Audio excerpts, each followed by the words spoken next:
ఉన్నటువంటి కొన్ని పరిస్థితులు చూస్తే రాష్ట్రం ఎటుపోతుంది, రాష్ట్రాన్ని వీళ్ళు ఎటు తీసుకొని పోతున్నారో అర్థం కానటువంటి పరిస్థితి.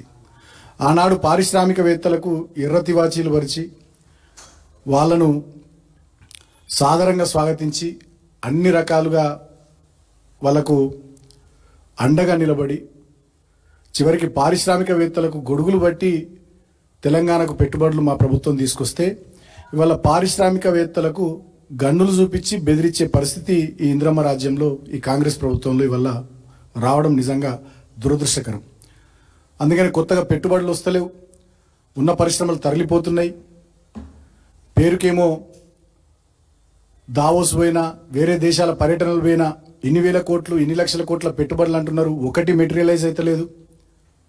వాళ్ళ పారిశ్రామికవేత్తలను ముఖ్యమంత్రి గారికి దగ్గరగా ఉండేటటువంటి వ్యక్తులే గన్నులు పెట్టి బెదిరించేటటువంటి పరిస్థితి వస్తే ఇక మరి రాష్ట్రంలో పెట్టుబడులు ఉంటాయా, ఇంకా పెట్టుబడులు ఎవరైనా పెడతారా, పరిశ్రమలు ఉంటాయా, వస్తాయా? వాళ్ళ రాష్ట్ర ప్రజలు కూడా ఆలోచించాలని కోరుతా ఉన్నాం. ముఖ్యంగా ఈ మధ్య కాలంలో జరిగినటువంటి కొన్ని సంఘటనలు, మంత్రుల మధ్య విభేదాలు, ఒక మంత్రి ఇంకో మంత్రిని తిట్టడం, ఒక మంత్రి శాఖలో ఇంకో మంత్రి జోక్యం చేసుకోవడం, ఇవాళ మంత్రుల మధ్యనే సమన్వయం లేదు.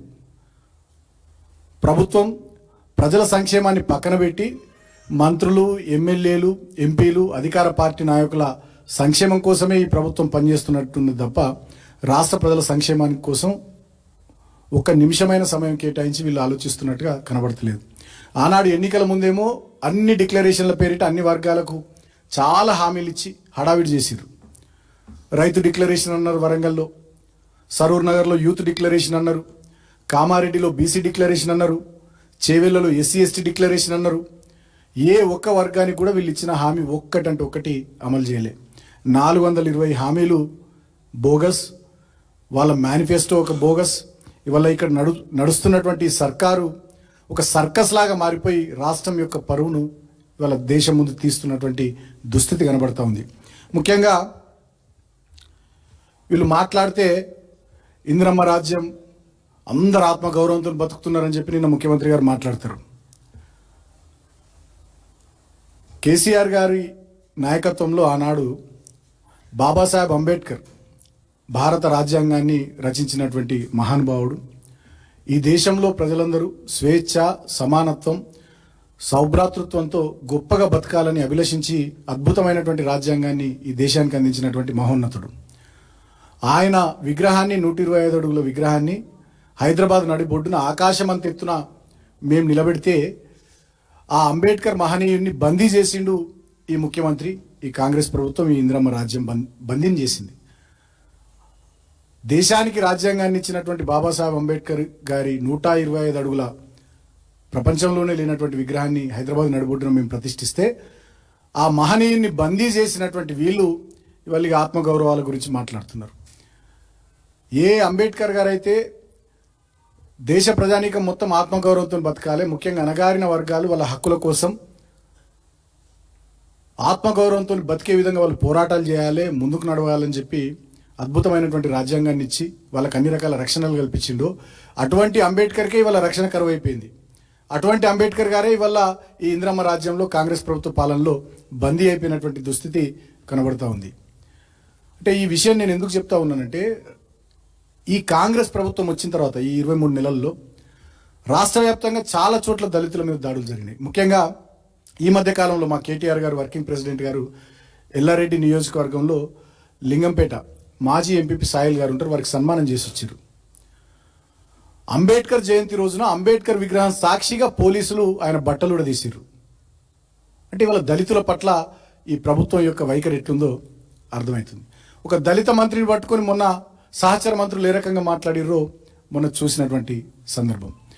దళితుల కోసం మేము తెచ్చిన 236 పైచీలకు గురుకులాల్లో, దళిత బిడ్డల కోసం మేము తెచ్చినటువంటి గురుకులాల్లో కలుషితాహారము, నాణ్యత పాటించకపోవడము, సకల సౌకర్యాలు కల్పించకపోవడము, అక్కడ ఉండే సిబ్బందికి వేతనాలు ఇవ్వకపోవడం వల్ల ఇవాళ విపరీతమైనటువంటి డ్రాప్ అవుట్స్, అంతేకాకుండా సుమారు 40-50 మంది పిల్లలు ఆత్మహత్యలు చేసుకున్నటువంటి దుస్థితి ఈ రాష్ట్రంలో ఇందిరమ్మ రాజ్యంలో 23 నెలల కాలంలో కనబడతా ఉంది. అంతేకాకుండా ఓవర్సీస్ స్కాలర్షిప్లు గతంలో 5 లక్షలు 6 లక్షలు ఇచ్చేదాన్ని కేసీఆర్ గారు వచ్చిన తర్వాత అంబేద్కర్ ఓవర్సీస్ స్కాలర్షిప్ 20 లక్షలు విదేశాల్లో చదువుకునేటటువంటి ఎస్సీ పిల్లలకు ఇవ్వడం జరిగింది. ఈ ప్రభుత్వం వచ్చిన తర్వాత ఒక్కరికి కూడా అంబేద్కర్ ఓవర్సీస్ స్కాలర్షిప్ రిలీజ్ చేయలే. విదేశాల్లో ఉన్నటువంటి పిల్లలంతా కూడా ఇబ్బందులు పడుతూ ఉన్నారు, బాధలు పడుతూ ఉన్నారు. అక్కడ ఫీజులు కట్టలేక, అకామిడేషన్ సరిగ్గా లేక, యూనివర్సిటీల్లో నుండి బయటకు వచ్చి వేరే ఏదో పార్ట్ టైం జాబ్ చేసుకుంటూ ఫీజులు చెల్లించుకునే దుస్థితి ఇవాళ ఈ ప్రభుత్వం వచ్చిన తర్వాత మా దళిత బిడ్డలకు, విదేశాల్లో చదువుకుంటున్నటువంటి బిడ్డలకు వచ్చింది. అంతేకాకుండా గతంలో మా ప్రభుత్వం ఉన్నప్పుడు ఇదే జూబ్లీహిల్స్ నియోజకవర్గంలో సెంటర్ ఫర్ దళిత్ స్టడీస్, దళితుల స్థితిగతులు, దళితుల యొక్క భవిష్యత్తు ఎట్లుండాలనేటటువంటి విషయాల్లో ఎప్పటికప్పుడు అధ్యయనం కోసం సెంటర్ ఫర్ దళిత్ స్టడీస్ అనేటటువంటి సంస్థకు 1500 గజాల జాగా జూబ్లీహిల్స్లో ఇచ్చినాం. 24 కోట్ల రూపాయలు ఇచ్చినాం. దాదాపు 95% పనులు మా హయాంలో పూర్తయినాయి. వీళ్ళు వచ్చిన 23 నెలల్లో ఆ మిగిలిన 5% పనులు పూర్తి చేయలే. ఇప్పటిదాకా దాన్ని కనీసం ఇనాగ్రేట్ కూడా చేయలే. అంటే దళితుల స్థితిగతుల మీద అధ్యయనం చేయడం వీళ్ళకి ఇష్టం ఉండదు. దళితుల భవిష్యత్తు బాగుండేటట్టుగా ఏం చేయాలి, ఎట్లా చేయాలనేటటువంటి విధానాలు రూపకల్పన జరగడం ఈ కాంగ్రెస్ ప్రభుత్వానికి, కాంగ్రెస్ పార్టీకి నచ్చదు. మీదికి చూడనేమో రాహుల్ గాంధీ గారు రాజ్యాంగం పట్టుకొని తిరుగుతారు దేశమంతా. కానీ తెలంగాణ రాష్ట్రంలోనేమో దళిత వర్గాలకు సంబంధించి ఈ రకమైనటువంటి పరిస్థితులు కాంగ్రెస్ ప్రభుత్వం వచ్చిన తర్వాత తెలంగాణలో ఉన్నాయి. ముఖ్యంగా ఆనాడు అట్టహాసంగా ఇవాళ ఏఐసిసి అధ్యక్షుడిగా ఉన్నటువంటి ఖర్గే గారు చేవెళ్ళకు వచ్చి చేవెళ్లలో ఎస్సీ ఎస్టీ డిక్లరేషన్ అట్టహాసంగా ప్రకటించారు. ఇవాళ నేను అడుగుతా ఉన్న ఈ రాష్ట్ర ప్రభుత్వాన్ని, మీకు దమ్ముంటే, మీకు నిజాయితీ ఉంటే, మీ లోపల చిత్తశుద్ధి ఉంటే ఈ చేవెళ్ళ ఎస్సీ ఎస్టీ డిక్లరేషన్కి సంబంధించి దీంట్లో ఏం అమలు చేసిరో మీరు బయట పెట్టాలి. ఇవాళ జూబ్లీహిల్స్ ఎన్నికలకు పోతున్నారు కదా, మీరంతా మంత్రులు, కార్పొరేషన్ చైర్మన్లు, ఎమ్మెల్యేలు, ఎంపీలు అందరూ తిరుగుతున్నారు కదా. జూబ్లీహిల్స్లో ఉన్నటువంటి దళితుల దగ్గరకు పోయి ఈ Chevella SC ST declaration, SC ఎస్టీల దగ్గరకు పోయి చూపెట్టి దీంట్లో మేము ఇది అమలు చేస్తామని చెప్పే దమ్ము ఇవాళ మీకుందా అని నేను అడుగుతా ఉన్నా. మీకు నిజంగా దమ్ముంటే ఒక శ్వేతపత్రం విడుదల చేయరు. చేవెళ్ళ ఎస్సీ ఎస్టీ డిక్లరేషన్కి సంబంధించి మీరు ఏమేమి ఇంప్లిమెంట్ చేసిరో దమ్ముంటే జూబ్లీహిల్స్ ఉప ఎన్నికల్లో దళితులు, గిరిజనుల ఓట్లు అడిగే ముందు మీరు శ్వేతపత్రం విడుదల చేయాలని నేను ఈ రాష్ట్ర ప్రభుత్వాన్ని డిమాండ్ చేస్తా ఉన్నా. ఏం చెప్పారు మీరు అన్నాడు? కేసీఆర్ గారు దళిత బంధు కింద కేవలం 10 లక్షలే ఇస్తుండు, మేము అధికారంలోకి వస్తే అంబేద్కర్ అభయహస్తం కింద ఎస్సీ ఎస్టీ కుటుంబాలకు 12 లక్షలు ఇస్తాం ఒక్కొక్క కుటుంబానికి అన్నారు. 23 నెల మీరు ఇప్పుడు అధికారంలోకి వచ్చి ఈ రాష్ట్రంలో ఏ ఒక్క ఎస్సీ ఎస్టీ కుటుంబానికన్నా 12 లక్షల రూపాయలు ఇచ్చిరా ముఖ్యమంత్రి గారు?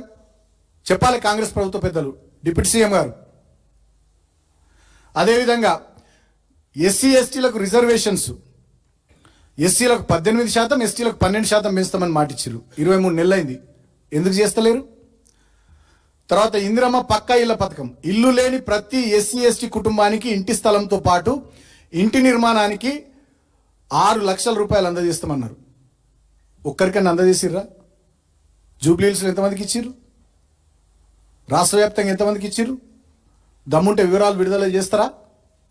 అదేవిధంగా ఇంకా చాలా ఉన్నాయి. దీంట్లో నేను కొన్ని ముఖ్యమైనవి మాత్రమే చెప్తా ఉన్నా.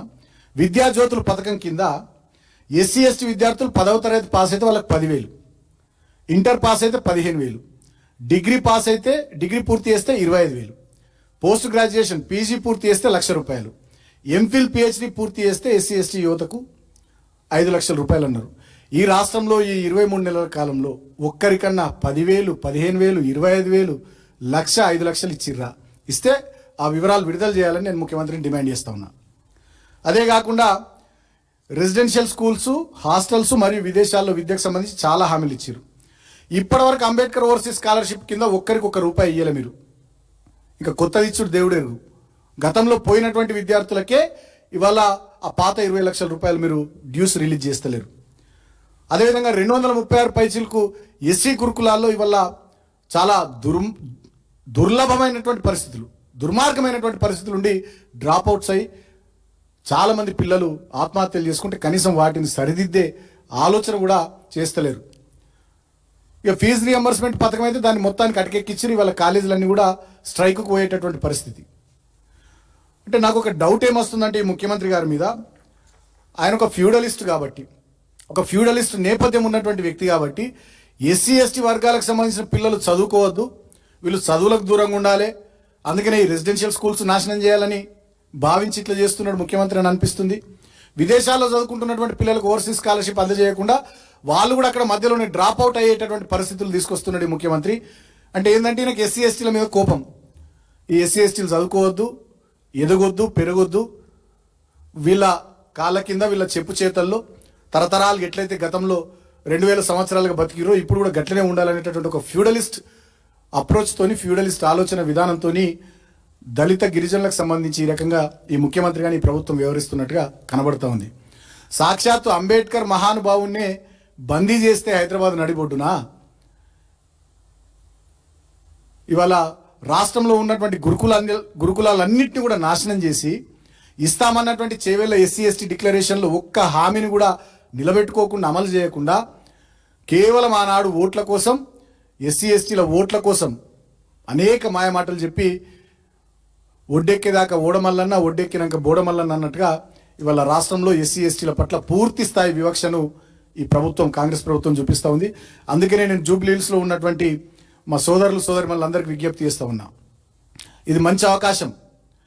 ఎస్సీ ఎస్టీలు తలుచుకుంటే, ఎస్సీ ఎస్టీలు తిరగబడితే ఈ ప్రభుత్వానికి పుట్టగతులు ఉండవని చెప్పి నిరూపించుకోవాల్సినటువంటి సందర్భం వచ్చింది. జూబ్లీ హిల్స్ ఉప ఎన్నికల్లో మనల్ని మోసం చేసి మాయమాటలు చెప్పి మన ఓట్లతోని గద్దెనెక్కి ఇవాళ ఒక్కటంటే ఒక్కటి కూడా మనకు చెప్పిన మాట అమలు చేయకుండా ఇంకా దుర్మార్గంగా దళితుల మీద దాడులు చేసుకుంటూ, గురుకులాల్ని నిర్వీర్యం చేసుకుంటూ, అంబేద్కర్ ఓవర్సీస్ స్కాలర్షిప్ని పక్కన పెట్టేస్తూ, అంబేద్కర్ మహానుభావుని బందీ చేస్తున్నటువంటి ఈ కాంగ్రెస్ ప్రభుత్వానికి గుణపాఠం చెప్పే విధంగా జూబ్లీ హిల్స్ ఉప ఎన్నికల్లో ఎస్సీ ఎస్టీ సోదరులంతా కూడా కాంగ్రెస్ పార్టీకి వ్యతిరేకంగా